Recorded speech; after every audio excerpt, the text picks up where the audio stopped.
Here's your Forbes Daily Briefing for Monday, March 25th. Today on Forbes, how Elon Musk's buddy rode Tesla shares to become a billionaire. During a grueling time for Elon Musk 6 years ago, his friend Antonio Gracias, a board member at Tesla and an early investor in the company, proved his mettle as both a supportive buddy and invaluable problem solver. It was the summer of 2018, and Gracias and Musk were working nearly around the clock to ramp up production of the electric car maker's Model 3. They were busy sorting out supply chain issues and manufacturing problems. For a few hours each night, they slept in adjacent conference rooms off the factory floor. Gracias, now 53 years old, described it as a, quote, all-hands-on-deck 24/7 operation, calling it the hardest thing he'd ever done. The two men rarely left the premises, even celebrating Musk's 47th birthday with a cake from the grocery store next door because they couldn't step away long enough for a proper party. Gracias, a fast-talking, Midwest-born and raised investor, became one of Tesla's first institutional investors in 2005 via his firm Valor Equity Partners and started investing in SpaceX about 3 years later, per Valor's website. Over the nearly 2 decades since then, Gracias's hands-on investment strategy and bets on Musk's companies have paid off. Forbes estimates that he's now a billionaire, thanks mostly to his Tesla shares and other investments made by Valor Equity Partners, which he founded in 2001 and which has $14.2 billion in regulatory assets under management. Along the way, he's become close friends with Musk, skiing and going on family vacations together. And Musk has invested in Gracias's Valor Equity Partners, putting $2 million in both its first and second funds, which surely lent the firm more credibility.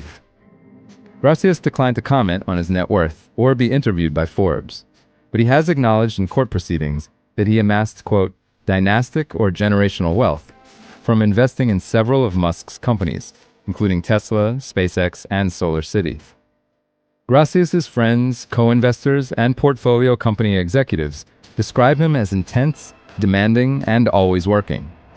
Keller Ronaldo Clifton, the CEO of delivery drone maker Zipline, says, quote, Antonio is surely the most wildly successful, impactful investor who nobody knows. Those who know him say what sets him apart is his willingness to help solve a company's unglamorous problems. Valor has a 20-person so-called scale team whose job is to work full-time to help portfolio companies do exactly that. Gracias's manufacturing expertise and a passion for cognitive science, inspired by his neurosurgeon father, have informed the strategy behind Valor's portfolio of early-stage and growth-stage companies, which have ranged from produce delivery, misfit markets, to artificial intelligence data miner, and defense software, Anduril. At an investors' conference in Florida in February, Gracias described Musk's and his firm's relationship with him as such. He said, quote, we can't all be genius engineers, but we can take the garbage out. We're good at that. Gracias was born in Detroit, Michigan, to immigrant parents. His dad is from India and his mom from Spain. His dad was a neurosurgeon and his mom is a trained pharmacist who ran a lingerie shop.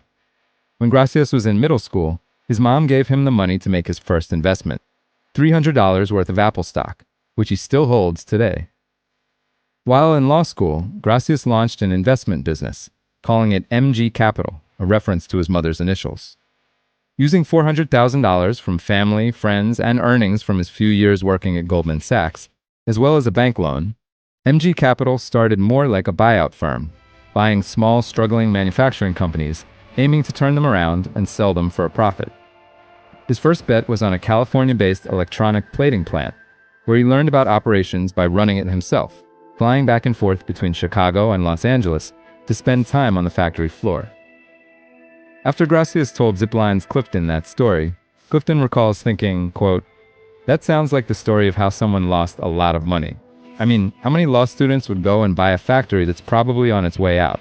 It's actually mind-blowing. Gracias agreed. In 2022, on the podcast Invest Like the Best, he said, quote, only someone who is 24, 25 years old, super naive, could ever do something quite so dumb.